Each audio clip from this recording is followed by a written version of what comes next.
Yossi! Kevin! Hold on! Kevin, don't leave me! I'll never leave you! A month in the Amazon alone. That movie will come up in this list. Yeah, it will. Welcome to our top 10 true story movies. So let's see if you know the names Yossi and Kevin and which story that is. Leave a comment down below. Yeah, no, do. I think if you're true story lovers or survival lovers, you should know Cassie. You should know Yossi and Kevin, and if you don't, get to know. It's the best survival story. Cheers! If you've watched any of these movie series ratings on my YouTube, you'll know that we are big horror thriller fans, and a lot of our upcoming videos will be based on that. But this is another kind of niche category. Category. Kind of a niche category that we also love. I think it shows in our ratings. We do rate every movie we watch. We've done that for the past 10 years. This list barely has any below 9. Yeah. That shows how much we love true stories. Very obsessed with true stories. Yeah, we're obsessed with survival. And we love survival stories, and so most of these true stories are survival ones. I just had a vision. We're wearing pink, but I really think, obviously we're not going to change, but we should have worn green and like put like... And then we'll just cut to like... Actually, so true. Whoops! So, as you can see, we changed. Do you know what's funny is this doesn't quite match the vibe of all the movies we're going to talk about. But I think because our favourite is survival, it fits that it's our favourite. Yeah. Oh, that was very satisfying. We're ready to tell you all about our true stories. Let's get straight into it. I shouldn't be alive. Not a movie. It's not technically our top 10, but you have to watch it. It's actually our number 1, but we didn't want to include it kind of as our number 1 because it's not a film. But it has 5 or 6 seasons, I think. Yeah, it's a series. And it's all true stories. It's got reenactments. It's got interviews of the real life people who experienced these situations. It's the best, guys. We've watched every single episode. We're currently literally rewatching it. Yeah, so many of our conversations when we go on walks, when we're waiting for places, when we're on buses, trains, revert back to this show. It does, yeah. I think it's how we realised our love of survival and our love of true stories. Just looked at you and I laughed. I can't look at you. These stories are incredible, but they're so entertaining. True stories are better than any movie could ever be. I can't remember the quote, but people always say that and it's true. But we're going to get on to our top 10 right now. Yeah. Sorry, my voice is a little bit gone, but that's okay. She's a bit Just poorly. wanted to warn you. Number 10, Escape from Pretoria. Ooh. This has Daniel Radcliffe in. Harry Potter. Harry Potter. Ooh, Potter. Harry Potter. Harry Potter. Oh, Ron Weasley. Hermione. I was going to say it's a true story. That's so stupid. Everything on this list is I a true felt like story. saying that. Do you want to give the premise? It's about escaping a prison that is literally impossible to do. It's a maximum security prison. It's set in South Africa and it's literally showing exactly that. If you like the TV show Prison Break, which is my favourite TV show, it's basically like a real life Prison Break, and the things he does to escape is incredible. Do you know what? We watched it so long ago, I can't remember, but I'm pretty sure he was falsely imprisoned. I think that's why it was... Yeah, that's why he's trying to get out. Either he's falsely imprisoned or it's that his kind of crime didn't fit the punishment. He was in there for life or for too long, considering he did something small. Something was not right. Yeah, he takes someone with him that's like well deserving, and it's just really incredible. It's really cool. Again, he comes up with plans and he's always constantly thinking about what he can do to escape. Yeah. And Daniel Radcliffe, he's just incredible. And to be honest, he's in this list twice, and I'd only ever seen him in Harry Potter's and The Woman in Black, which we also love. People are sleeping on him. Apart from Harry Potter, he's not really done many well-known ones, but he's so good. He really inhabits a character.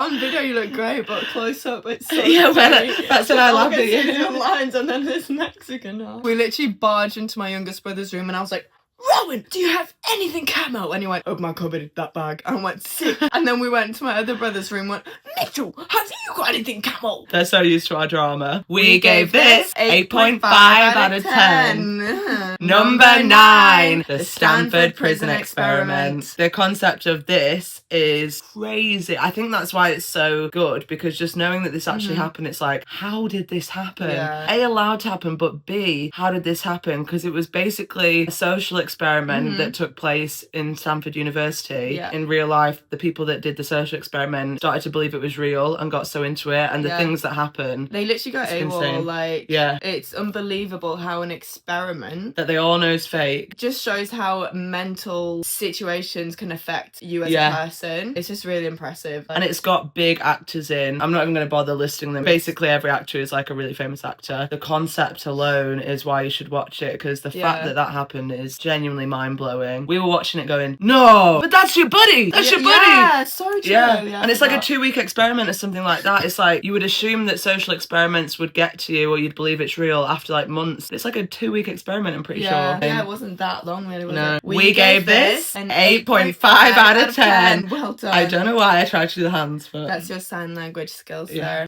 Number 8, The Impossible. This is a really cool film. Yeah. It's another disaster film, and it shows like a family getting swept away by what, tsunami was it? Yeah, tsunami. Oh, and it's got Tom Holland in. It does. When he was a boy. Gosh, I literally just remember that as soon as you were saying it, because it's him so young. Yeah, it's like before you ever knew who Tom Holland was, and then when Tom Holland became Spider-Man, I kind of rewatched The Impossible and was like, oh my gosh, that's Tom Holland. Yeah, it's a very like family-based story. It's one of those that kind of made me cry. It was very beautiful, very sad. It keeps cutting from each member of the family. Yeah, because they all got separated. Yeah. Satisfying ending, uplifting because you know it's true. Kind of like Stanford Prison. It's called The Impossible for a reason. It's kind of impossible what they do to survive and how really is. But also, we are obsessed with disaster films, world-ending films. Yeah. And I think there's something so, I hate to say cool because it's terrible, it's tragic, and I genuinely send love to anyone that has ever that's been affected by things like this, but kind of in that way where you're terrified of something. It's really interesting. There's something about watching a tsunami. It's so terrifying, you're like captivated. Yeah, but it's so rare, especially in places England. like the UK where we are right now. We just can't fathom it, so seeing it is like, what? And it's so well filmed. I don't know how they filmed it. It just looks real. Like, it looks real. Like that first scene after it happens. When they're in the water. I was like, whoa. And the bit where you see it coming. It's like, I can't imagine. I kind of want to watch that again. I would like to watch that again. Wow, they're all the same, the first thing. I know, that's mental. We gave this an 8.5 out of 10. Our lowest on our top 10 list are all 8.5s. Yeah, which is high for us. So. Ooh, love this one. Number 7, Touching the Void. This is basically a movie version of, and I shouldn't, sorry, I'm burping. These things happen. A movie version of an I Shouldn't Be Alive episode. There's not an episode on this, but that's kind of how it's set. A reenactment that you're watching, but it cuts to interviews. So I guess you could call it a documentary, but it doesn't feel like a documentary because you're watching the reenactments, and every now and then it just cuts to the real people explaining what happened. If you're not into documentaries, you'll still love this. It's like a movie, but it's just about climbing up a mountain, something goes wrong. Yeah, and the things they do to survive is phenomenal. Oh, and the bit, you'll know what we mean when you watch it, the bit with the rope. Yeah. In the survival community, it's like, the things they do is so crazy. It's quite a controversial case. It is. Again, it's still a beautiful story. Yeah. I think that's what I love about these true stories. I think they're all beautiful. Yeah. Because they're so emotional. Obviously, there's sad and like, you know, the deaths and stuff, but sometimes disasters don't always end up in death. Yeah. So when I say beautiful, it's like something happened. How do I say it? Yeah. No, I think you're saying it really well, and I think again kind of ties back to what is so brilliant about true stories. And the thing that we mainly talk about when we talk about these survival is like it gives me such hope. Yeah, and motivation for life, because I think these people often survive or overcome the impossible, and even if there is a death and they don't, literally keep marketing it, but the things that they survive is so truly incredible. It makes me feel like if they can do that, I can do anything.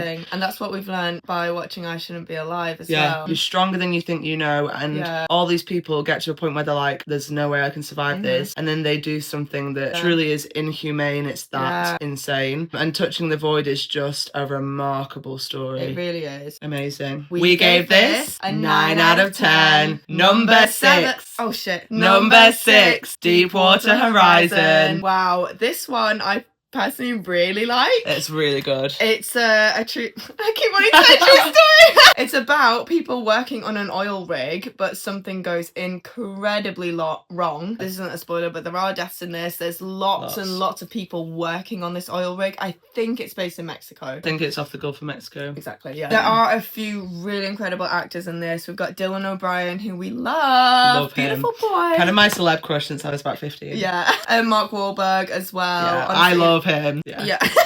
I do. Hi. Daddy! No, for real, like, really good actors. It was one of those, again, lots and lots happen. You just kind of can't figure out who's going to do what's going to happen to someone. And again, it's just, that really happened? Just knowing that they're real people will go in. They are heroes. And the craziest part of that story is that it really could have been avoided, but some awful American company just doesn't care about real people in their lives. So this is so random, but we obviously have our movie list of all the movies we've ever watched. But Jennifer mentioning heroes, we've actually got a heroes list on our phone. So sometimes it's characters in films that we watch and we just write them down. But sometimes they're not even from movies, they're from real life. And real life, yeah. We rated this a 9 out of 10. I really, really want people to watch this one. Me too. It warms your voice up, it's helpful. I forgot we were filming. Oh my god. I really forgot. I promise we're normal. Top 5 now, guys. Number 5, The Deepest Breath. Talking of heroes, the main guy in this is on our heroes list. You'll see why within about 10 minutes. He's fabulous. We're not going to lie, this is a documentary, but I don't care. There's so much live footage and a few reenactments. Kind of like Touching the Void. I was just going to say it's similar. Yeah, it feels like you're watching a movie. It doesn't feel like a documentary. The way it's directed is like a movie. It's on Netflix and it's my favourite documentary of all time. The concept is just unimaginable. I literally just was at my friend's house 2 weekends ago and I told her, let's watch the first 2 minutes. And I did it intentionally because I knew, because that's what we did, isn't it? And we were hooked. We watched the first 2 minutes and immediately she was like, oh, let's watch it. I knew she would. Yeah, it's about free divers, but it's so much more than that. Just the things that happen. Crazy plot twist. Oh, Stephen Keenan. Oh, I need to watch that again. I would watch it for a third time. We gave this 10 out of 10. Our first 10 on the list. If I could pick like my number 1 favourite things of all time, it's a number 1 for me. It's just lower on the list because it's a documentary. Number 4, Society of the Snow. This was a really cool story, actually. Very famous. Yeah, you might know this film, actually. The film is quite new. It's a renewed version of the older film, Alive. Which you've seen. Yes, I've seen that film a couple times, actually, because me growing up was still obsessed with survival. And my brother is a rugby player, and it's about a rugby team in a plane crash on the way to a rugby event. It's the rugby team that crashed in the Andes, and I do want to say, because I think this is important, because they end up eating humans. And the reason I bring that up is because I think a lot of people know that story as that. That's why people are obsessed with it, but we don't really agree. But it's so much more than that, and I think it's kind of sad that it's viewed as like, oh, they ate each other, and that's how people talk about they when were literally surviving. They did what they had to, and they did it in a really respectful way. They were really kind of traumatized by it. Very religious. So they always did a prayer over it. The reason I bring that up is because most people just think of that story as that, and it's so much more than that. They're not just cannibals. Again, while you're saying that, it's about, I'm not going to say anything, but it's about the ending for us. What they do and the way that happens, that is the magical bit. You know what? That's the bit that they should talk about, not the eating. Just that bit in itself could already be an I Shouldn't Be Alive episode. Yeah. That is insane what they do. So like I said, a plane crash in the Andes, and they are stuck there for months. No one was looking for them because they just assumed they died in the crash. The search got cancelled. Like, they had to find their own way out. Yeah, they saved themselves. They didn't get saved.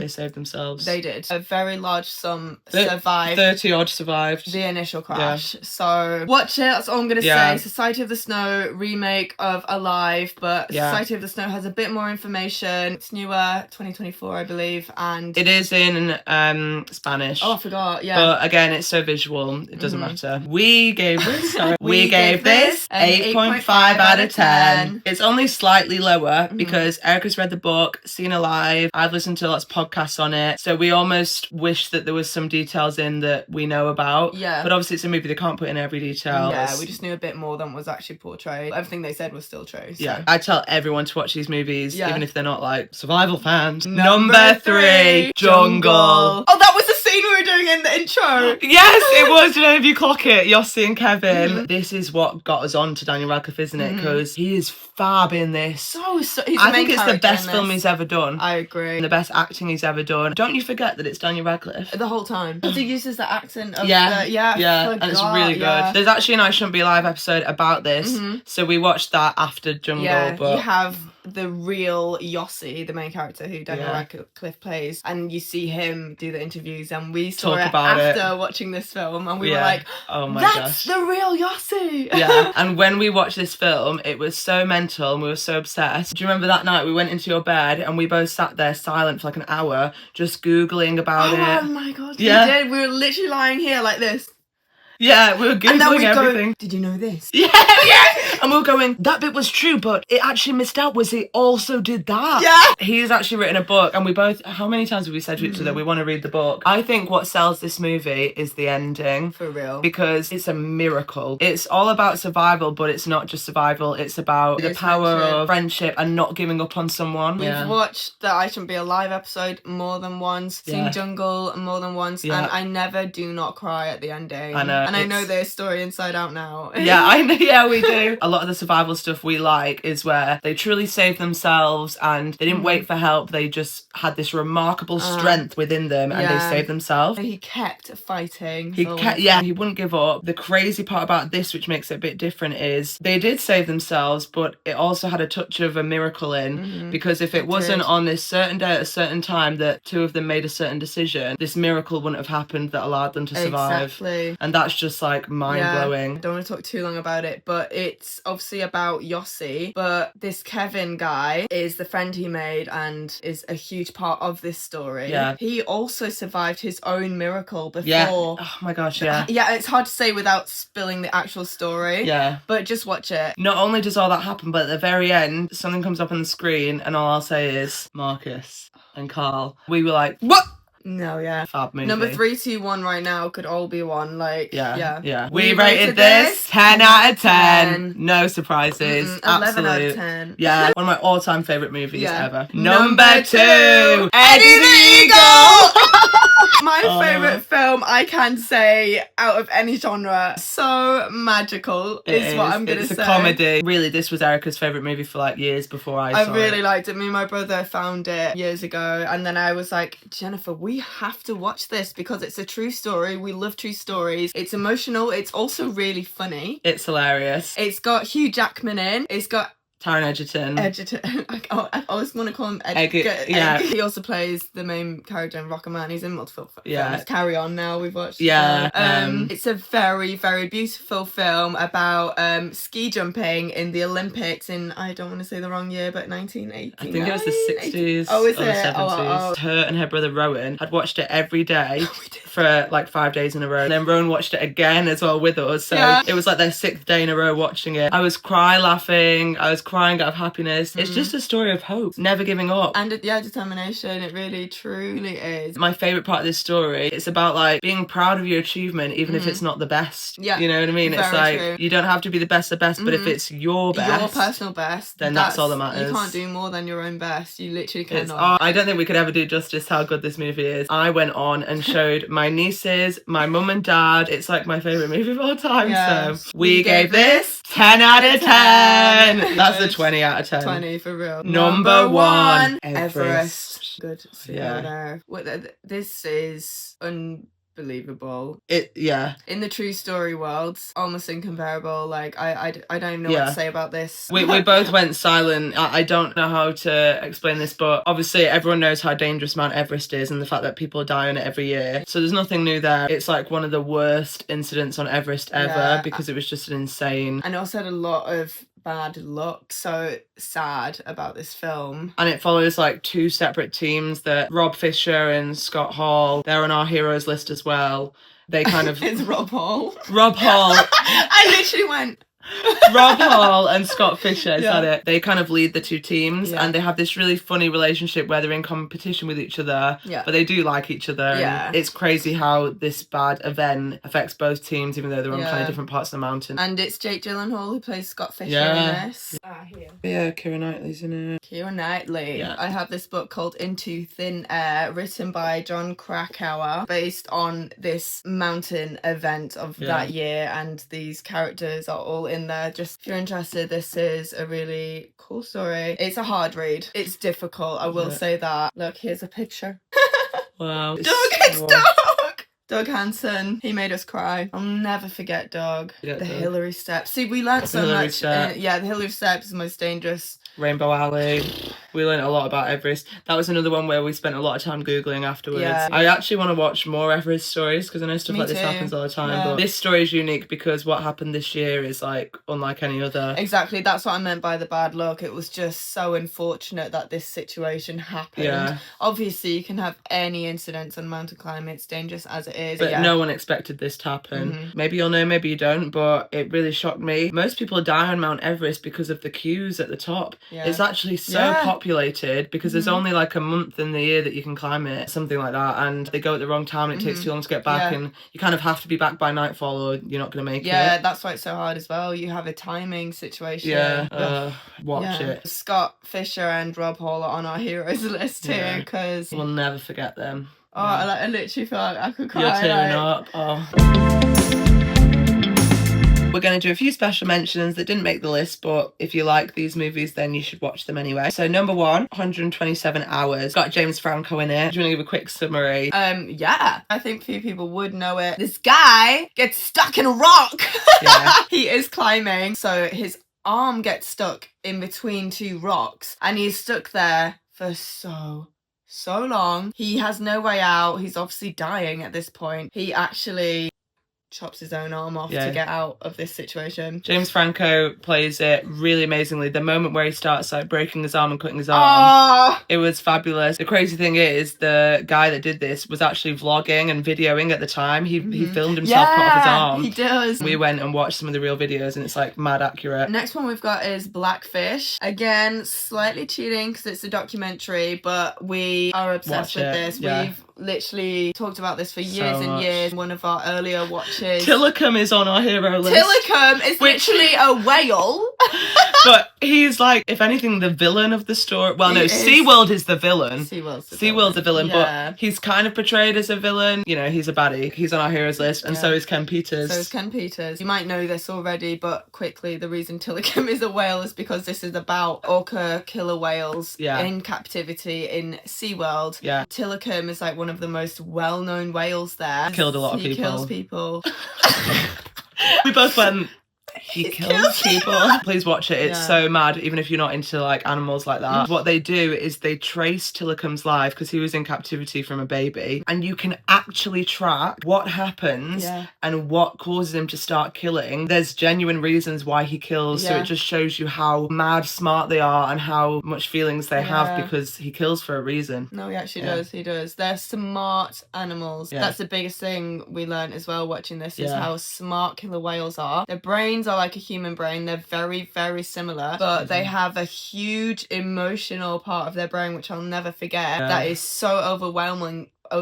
They 3 times bigger than the humans. they feel way more. Tillicum getting captured, they show this in the documentary. You can literally see Tillicum's mother Crying wailing, and- crying. Do you know what's mad is there's actually like no reported killer whale attacks or like deaths In the that cause open death. Yeah, in in the open the sea, wild. yeah. They are only in captivity. But do you know what there are attacks of? Killer whales often attack boats They do. because they're smart and they know that they're captured by the boats. Yeah. So it's kind of It's wild. very crazy. Got one more? Back Country. This didn't make the list because it's not like a crazy film and it's not like anywhere near as good as the others, but we like shark films and stuff, and it's about this like bear attack, and it's kind of mad, and the actual bear attack is like I can still It's picture it. very gross. Very graphic and stuff. It's based on a true story, but it's not fully a true story. Yeah. The bear attack is. So it's kind of a special mention because if you like a good Yeah. monster, you know, the bear Yeah. is crazy. It's still like survival and like crazy. Yeah. That was our top 10 that was our top 10 true story movies, and I really, really hope you watch them all. As you Please can tell, compared to our other movie rating videos, they have quite high ratings. Very high. Truly, truly watch them. Yeah. Thanks for being on my channel, JJ. Thank you. That's all from us. Thank you very much. See you on the next one.